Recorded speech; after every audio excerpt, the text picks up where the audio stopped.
You are listening to the Omar the Barbarian Podcast. We are the top guys. This should be entertaining.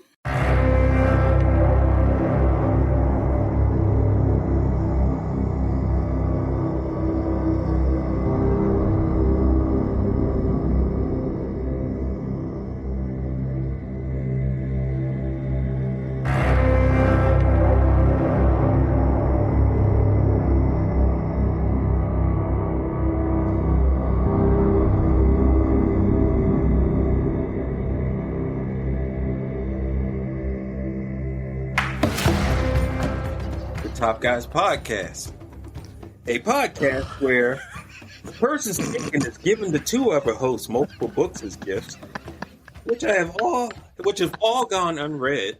Not all. Question if Most. can actually read.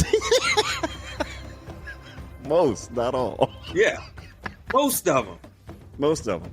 Yeah, But not all. They can't say all. No, not at all. Not all. Not at all. Not at all. Not all.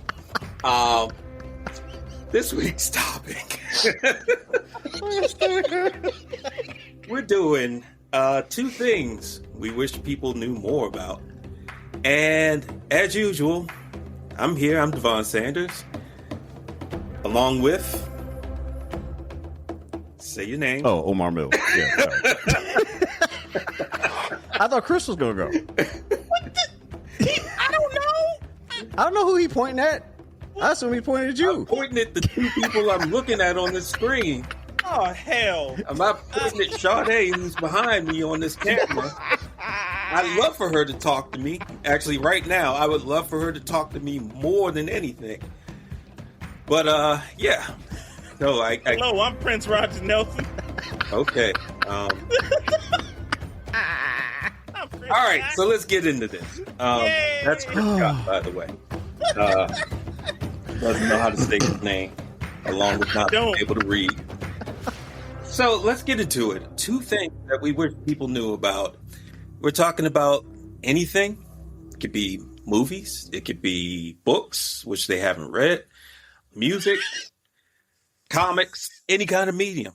So who would like to begin? I nominate Devon Sanders. Yeah, you go first, sir. Oh, okay. Okay, Yeah, please. I got one for you. And Yeah. I even have visuals. Oh, There is a comic book series. It's no longer being published, but I could see how it could absolutely come back someday. It is written by Kieran Gillen, formerly of Star Wars Darth Vader fame, wrote X-Men for a good long while, and had a great indie comic from Image called The Wicked and the Divine. He did a creator-owned series with arguably the best comic book artist going right now out there.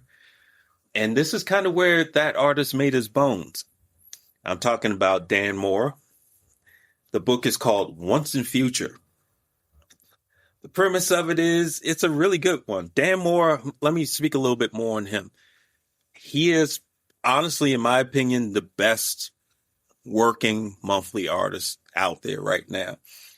I don't know how he does it, but this man draws up to 2 books a month flawlessly. And one of them is Justice League, where at any given time, he has to draw a team that could have 8 to 12 members doing things at one time, along with Superman. And somehow during that, he even took on Transformers for a 6-issue arc. So I have no idea how this man is a master of time management.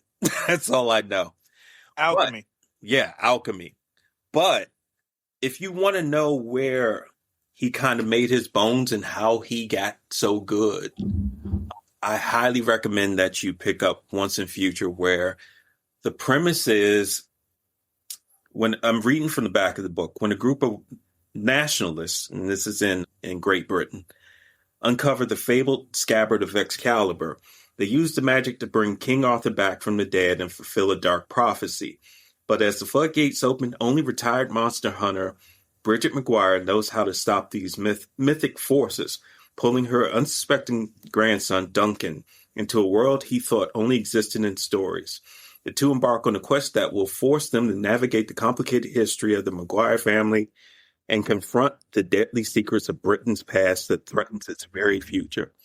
So, long story short, it is basically a meditation on nationalism, folklore, and just being awesome monster hunters.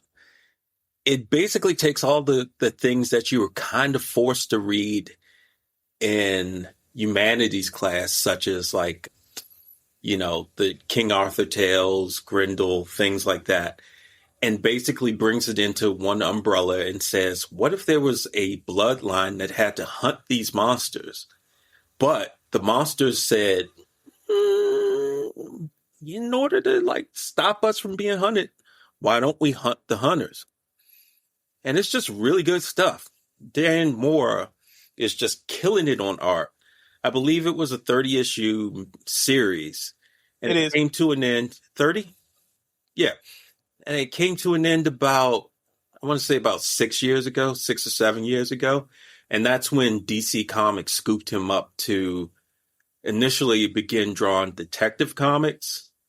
And now he is literally their go-to guy. And just recently wrapped up a stint on Transformers, like I said before, and was chosen by DC Comics to draw the Batman Deadpool part of their DC Marvel overs, I should say.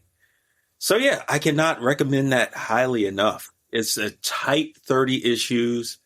If you sit down and you read like the omnibus, it breezes by really quickly.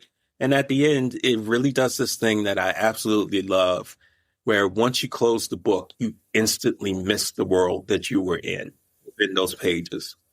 So that's my first choice, Once and Future by Kieran Gillen. Excellent writing. And Dan Mora, artist, who is just killing it. All right. I can co-sign this. I have all 5 volumes. It is tremendous. It is. It is. Dan Moore makes it look easy. Yeah, absolutely does. Like it's brilliant fantasy. It's exactly, if you're a fan of fantasy, sorcery, literature, is the book that you actually really want to be reading. I would ask you to get it for me, but then You wouldn't read it. I'm not going to read it. You know, so I'm gonna get it myself. That way, I'll read it. Listen, I said it before you could.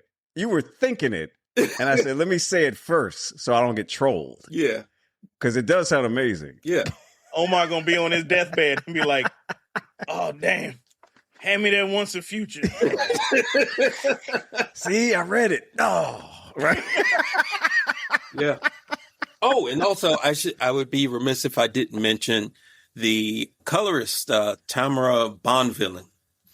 She is just killing it in this book. Just the color palette kind of reminds me of the original color palette from The Killing Joke. A lot of greens, a lot of oranges, a lot of reds, but not bright, super Jolly Rancher red. No, it's these beautiful muted colors, and she just kills it. And she followed him along to Dan Mora on Batman Superman World's Finest, which he did like a 3-year run on, and is currently his colorist on Justice League Unlimited. So yeah, so again, Once and Future. So who wants to go up next? I will go. All right. All right.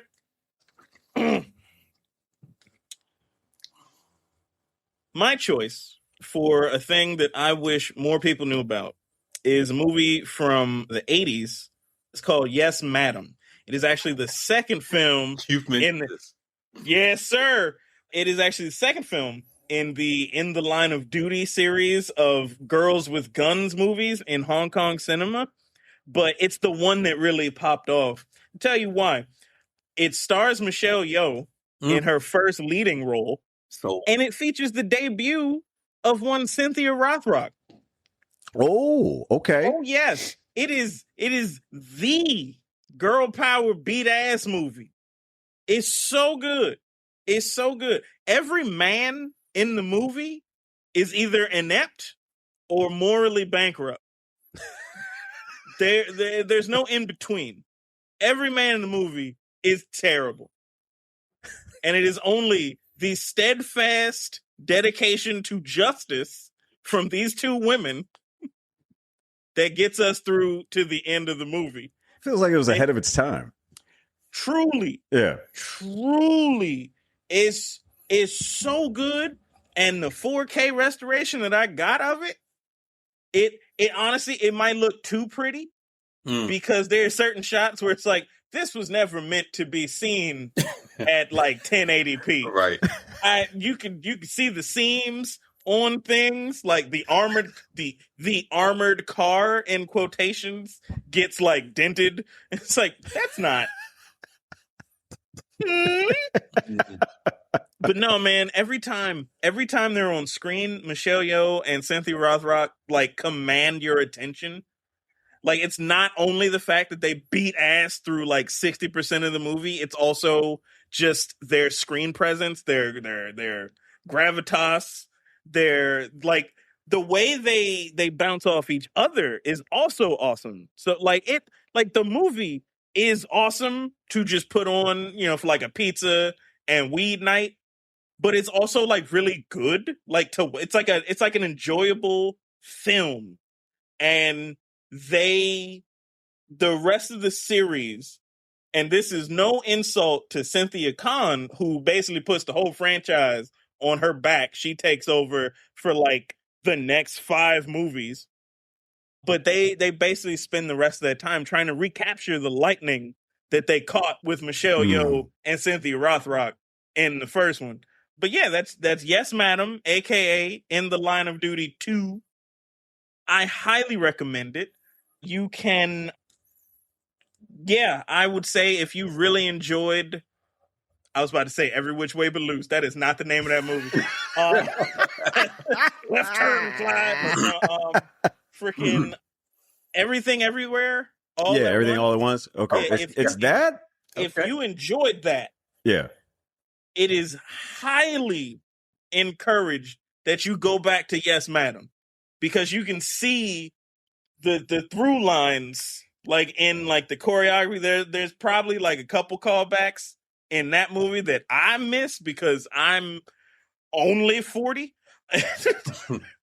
But like you can see like the trajectory from Yes Madam to like Super Cop to like Crouching Tiger to get to Everywhere, Everything All at Once. And it's just a beautiful thing to witness. And I'm glad that I own it. Highly recommend it. Nice. You had me at Cynthia Rothrock and Michelle Yeoh. Yeah. Like, you had me right there. You had me at It's hello. sick. Yeah. Can you tell us who directed it? I can if I pull it up on Wikipedia. I'm be honest with you. I did not pay attention to who was directing it, but I can tell you that Sammo Hung produced it. Oh, okay. Okay. Yeah. It was directed by Corey Yun. Never mind. That's why it's awesome. Because Corey Yun, so many, like, what would we have? He directed Fist of Fury. Mm-hmm. He was the action director on Lethal Weapon 4. Did not know that. But he was responsible for Romeo Must Die, Kiss the Dragon, The One, Cradle of the Grave, like all those kind of like hip hop meets Hong Kong movies in the early 2000s. Like he had his hands all over that. That makes sense then. Okay. Huh. All right. So All right. That was Madam. Indeed. All right. So as you all have been going, thank you for letting me go last, because I was like, okay, what am I going to come up with? Your podcast, you ain't come prepared. I did not, sir. I did not. I'm doing good, man. To have found, like, after now that I've moved, I'm doing good to have found, like, if I didn't prepare, if I didn't get up early to get set up, I don't know that we didn't made it today. I'd have been like, fellas, I know I said like, today, I wish people but knew about Lucky Charms. That's you're absolutely right. The thought that's been going through my mind is like, am I going to say something that I wish more people knew about that they actually know about that I just don't think they know about? Mm. So is it all right if I give y'all a couple of answers? Sure. I want to give you like, okay, so there's one that I'm thinking is going to be a deeper cut that you have to be kind of in the mix to know about. And there's another one that I'm like, all right, I kind of want to say this one. The first one I'm going to give you is a cartoon that came out we were talking about the 80s toy line, you know, hey, let's sell some toys, cartoons. This is arguably my favorite of those cartoons. If you say Spiral Zone, I swear to God. No. I'm not going to have you come get me. I don't run fast no more. It's The Visionaries. Oh! The Visionaries, man, it holds up. Okay. Some of the best voice acting I've ever seen. They only did 13 episodes, and I would say this, The Visionaries had more influence on my creative worlds than even He-Man did. And the podcast that I did, the Thamro podcast, the character that I voiced, that the wizard villain, was based very largely on, and it's killing me that I can't remember the actor's name, because he's amazing. In fact, he's been on more things that I wasn't even aware of. He did the voice of Merklin, the wizard, which is interesting because I didn't know until sometime later. I believe he's black, which I didn't like. I think it was some years that I was like, oh my gosh, he's black man. I believe. There's two voice actors that have inspired me the most. He was one, the guy who did the voice for Merklin. Roscoe Lee Brown. Roscoe Lee Brown, yes. Also the voice for the King. Yeah. Hell yeah. Yes. Yeah. Amazing. There's another one that did a voice for a video game called Baldur's Gate 2 that came out on PC. He did a voice of a character named John Irenicus. Come to find out that, Devon, you'll know this as a Star Trek Next Generation fan. Mm-hmm. The dude who was the Cardassian in the There Are Four Lights episode. Oh. The dude who was the one torturing Picard did the voice of John Irenicus. And I was like, this is the greatest villain voice I've ever heard apart from Merklin. Come to find out that it's an actor who was in Star. I'm like, that's where I know you from. I can't think of his name, but amazing. Anyway, Visionary, 13 episodes. They had this thing where you had totems, which you never really saw after that. You would have the whole premise, for those of you who have no idea what this is, the world they were in had three suns, and the three suns aligned. They had three suns in their world. So it's this fantasy world that has three suns, but a lot of it is like this highly technological, advanced society has three suns, and all of a sudden the three suns decide that they're going to get in a row, and they align, and then all of technology shuts down. Super cancer. So, yeah, it throws their world from this highly technological, advanced society back into the Dark Ages, and all of a sudden these factions arise, the Spectral Knights and the Darkling Lords. Mm-hmm.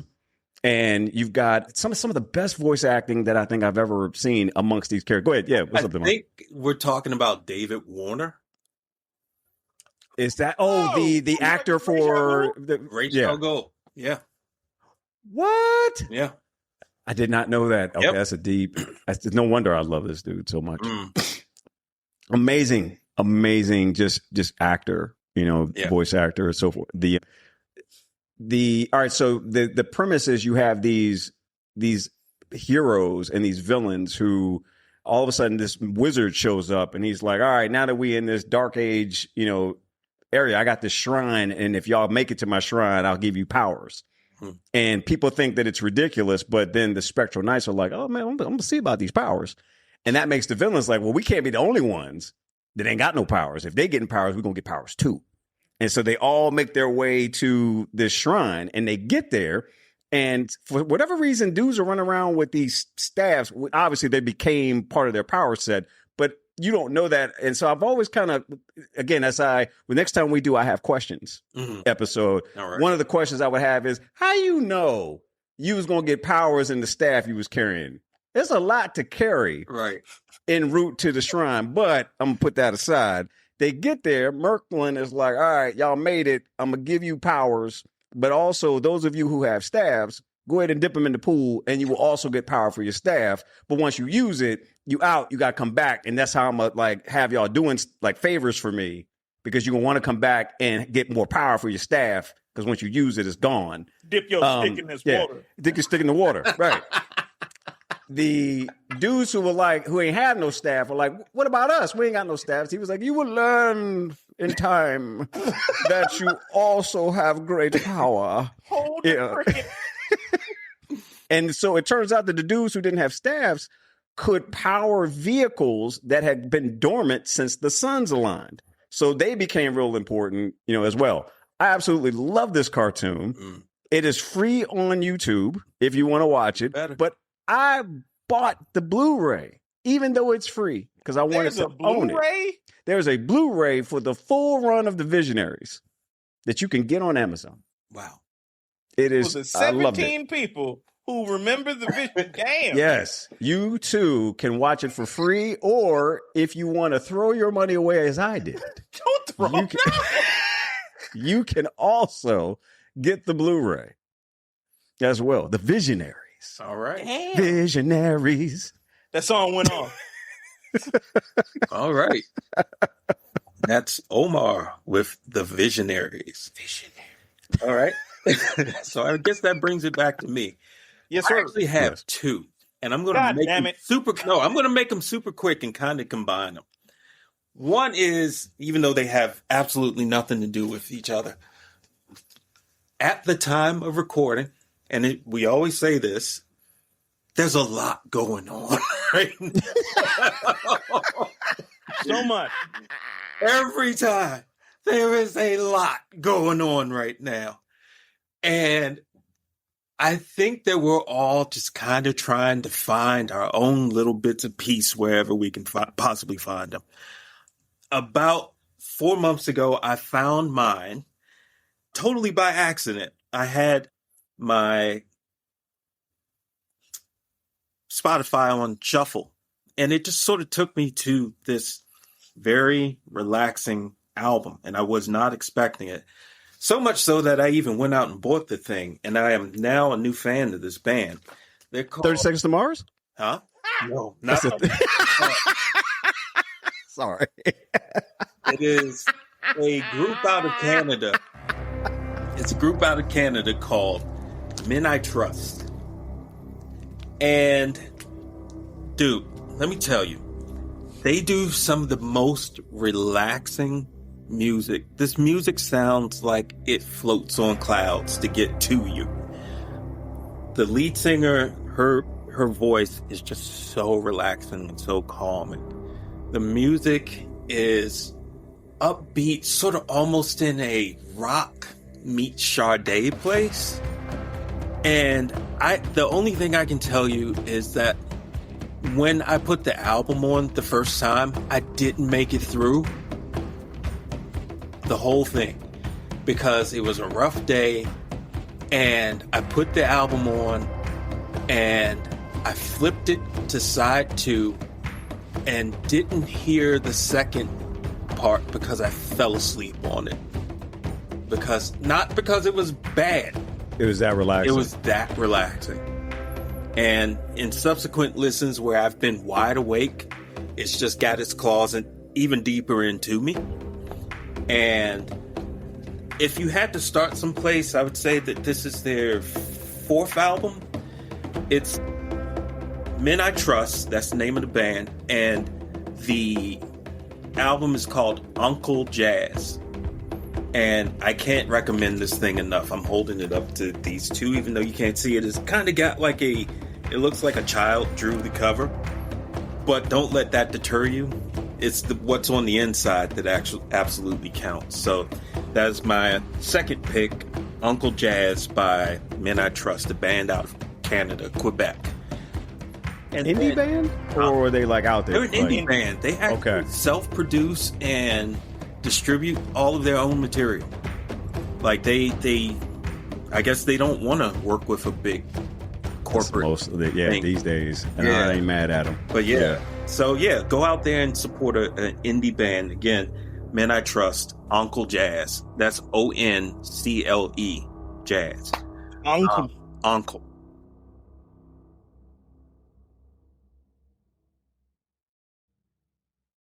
What you've just heard has been but a brief sampling of the outstanding awesomeness that is the Top Guys podcast. If you would be so kind, on your way out the door, leave us a like, a thumbs up, a nice comment, give us a 5-star rating on whatever Yelp service you use to listen to your podcast, and give us a high five.